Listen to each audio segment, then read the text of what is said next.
Dominic, let me start with you. The market vigilantes, how powerful are they right now when we speak of Yellen, Draghi, Carney, and Kuroda? Are the markets going to tell the central bankers what to do?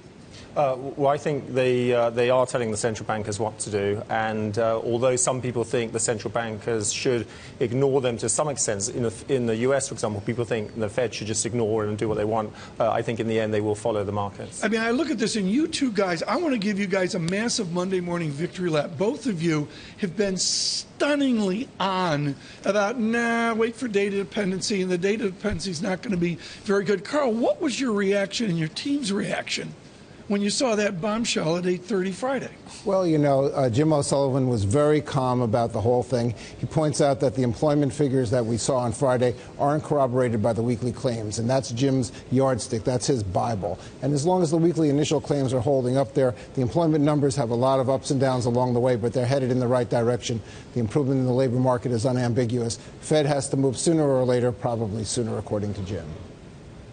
Dominic, you know, we had Alberto Gallo from RBS, and he was saying if you look at forward guidance, it hasn't worked at all, almost. Do we need to put financial stability as one of the Fed's mandates? Financial stability is obviously definitely one of their mandates, but I mean, it goes both ways. I mean, I think the issue is if the risk markets are under a lot of pressure because they're very worried about stimulus being withdrawn too quickly, then that in itself can be rather destabilizing. So yes, it's one of their mandates, but we look at a lot of indicators, and we don't think there's any sort of big concern here from the Fed delaying a rate hike. At the same time, Dominic, you're holding on to your call for a December hike, even though you just said a moment ago the Fed will listen to the market. Well, our official call at Deutsche Bank is, with less conviction, though, is still that they will hike in December. And it really is a question of how the data plays out through to year-end, whether they do that. I personally think there's still a very, very good chance they'll miss until 2016. So we'll just watch. Well, we'll talk about that later. I mean, Dominic, you're even speaking of the end of 2016, which is not an outlier call, but I think it sets up a tone of frustration. Carl, I would say the frustration is in negative yields. I mean, that's the easiest place to look at the idea I have to pay the German government to take my 2-year paper. We have sustained chronically with these negative rates. What does the chronic part of negative rates cause? Well, the scary part of negative rates to me is that you make cash sitting in your pocket pay more than money at the bank. And if that persists long enough, people will take their money out of the banks and keep it in their pockets, and that creates a flaw in the basic stability of the banking system. And you just can't push negative rates too far for too long. At the interbank level, you can do it for a while. You can force banks to pay each other to take each other's deposits. But essentially, banks are saying, we don't need any more liquidity when they charge negative interest rates. And that is a really scary thing when you think about it. They're saying we don't want to take in any more deposits because we already have more cash on hand than we can lend out. And to my mind, that's core, particularly in Europe, to the reason why the economy is not going anywhere.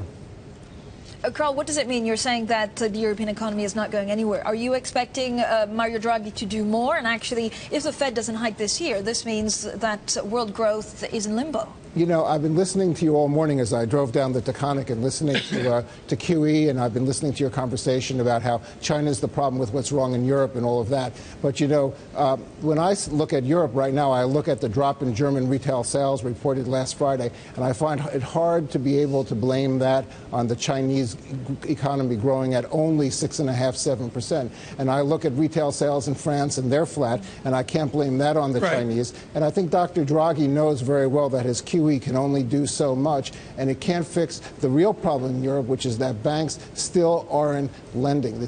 We can't just blame Europe's problems on somebody else. Europe has core problems in the banking system and the creation of credit that are not being addressed. That's Dominic, the problem. Where's our animal spirit? Where's our nominal GDP? I mean, I can't fathom what nominal GDP is in the Netherlands or Sweden, or let alone, you know, as Carl mentions, China's not bad. You know, think of Japan's nominal GDP. It's not there, is it? No, no one has any nominal GDP, and I think it's because basically debt burdens around the world are still very, very large. They never really came down. They may have shifted from the private sector to the public sector in certain countries, obviously, but basically overall debt burdens are pretty high. And I think under that strain, it's very hard to get a nominal GDP. Have you spoken to Peter Hooper yet at Deutsche Bank about the politics of how you shift a firm's call towards a Konstam-like outcome? We're always speaking, and it's an ongoing process. And Bonnie, this is very important. It's a surveillance break exclusive. Hooper speaking with Konstam. That's amazing.